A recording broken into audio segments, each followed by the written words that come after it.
Tahta yang tengah menjadi rebutan di antara para raja teknologi saat ini adalah AI chip. Indikasi terbesarnya hanya dua. Satu, meroketnya market cap Nvidia yang hampir menyentuh angka $2 triliun. Dan yang kedua adalah Sam Altman, CEO OpenAI yang sedang menggalang dana $7 triliun. Ya, angka $7 triliun ini setara 6-7 kali lipatnya APBN Indonesia. It's a huge number. Dominasi Nvidia di industri AI sangat besar. Hampir semua kebutuhan industri teknologi berjalan di atas chip yang dikembangkan oleh Nvidia. Sorry Intel. Dari mulai gaming, mining Bitcoin atau cryptocurrency, autonomous car, sampai ke data center. Ini yang menarik. Data center adalah satu unit bisnis yang berkontribusi sangat besar, the most profitable unit bisnisnya Nvidia. Dalam satu terakhir ini, data center menyumbang $4,3 miliar dengan margin profit sebesar 28% terhadap Nvidia. Profitable. Apakah ini yang menjadi alasan utama Sam Altman ngamen sampai ke negeri Arab untuk mencari $7 triliun?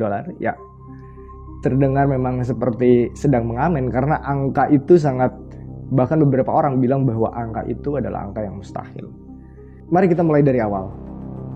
Bahwa proses untuk mengembangkan perusahaan AI atau mengembangkan sebuah aplikasi AI itu sangat panjang. Dimulai dari research and development atau R&D. Dan bagi AI, data is a food. Ini yang dikatakan oleh Andrew Ng, salah satu founder dari Deep Learning dan Deep Minds-nya Google. Dia bilang bahwa data is a food for AI. Dan saya rasa itu sangat benar. Data adalah nutrisi, vitamin, protein untuk membuat AI mampu berpikir, menjawab semua pertanyaan, dan mematuhi setiap perintah atau instruksi yang diberikan. Di tahap ini, Anda akan membutuhkan GPU atau Graphic Processing Unit untuk mengolah data dan melatih AI agar memahami pola-pola tertentu.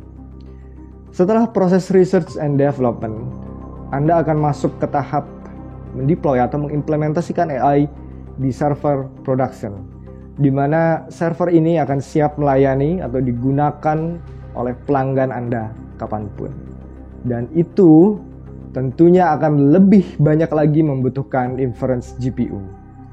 Atau sekarang biasa disebut dengan HPC, High Performance Computing. Setidaknya Anda akan memerlukan satu jenis GPU dari Nvidia seperti tipe A100 yang saat ini harganya mungkin sekitar $50.000 retailer Indonesia atau setara 700 juta rupiah.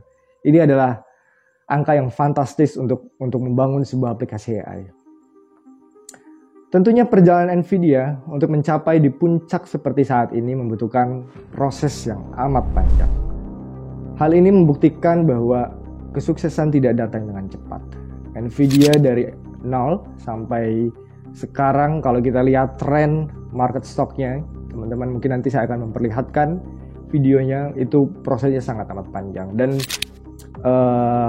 titik lompatnya yaitu adalah pertama ketika tren dari mining Bitcoin atau cryptocurrency, dan yang kedua adalah meningkatnya kebutuhan artificial intelligence, produksi untuk AI.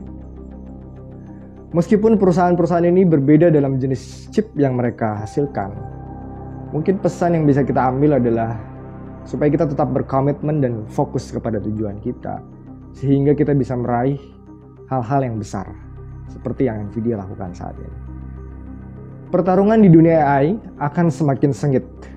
Para raja teknologi seperti Google, Microsoft akan mengerahkan seluruh kekuatan mereka untuk menjadi yang terdepan.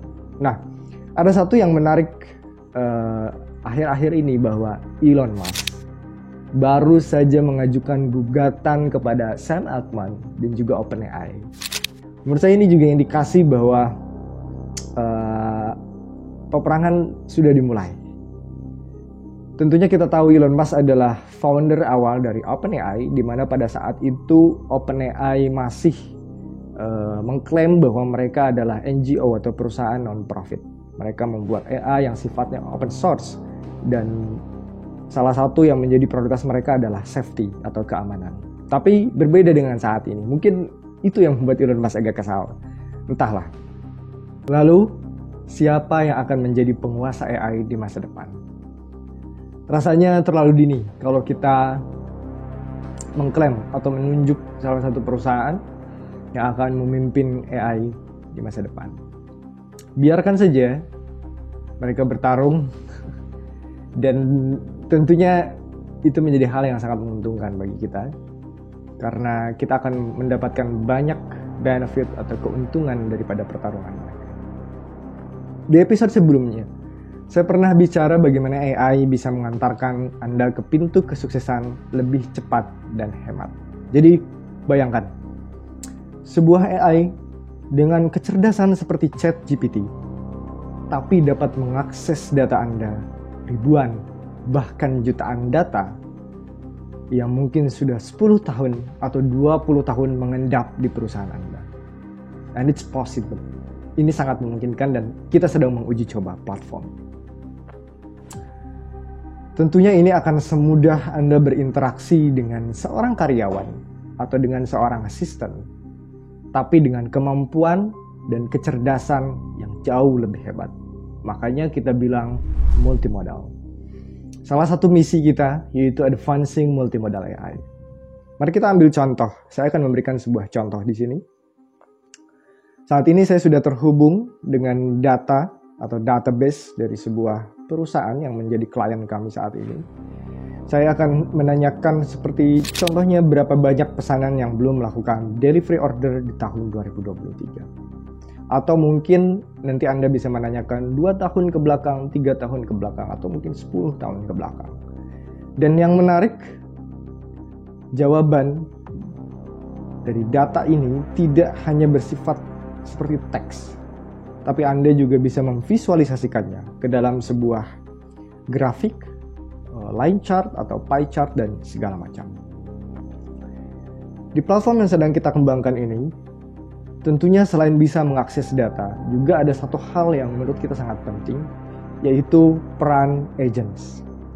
Jadi mungkin saya akan mendemokan nanti secara komprehensif atau secara detail bagaimana peran agents bisa membantu Anda dalam keseharian bisnis Anda.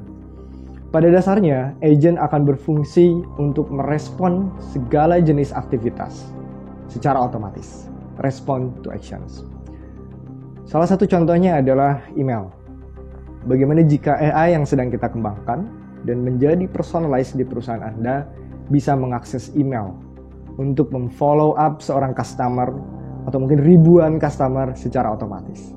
Dan bagaimana jika itu diimplementasikan ke agent yang lain, seperti misalnya WhatsApp, Telegram, dan segala macam, dan banyak lagi.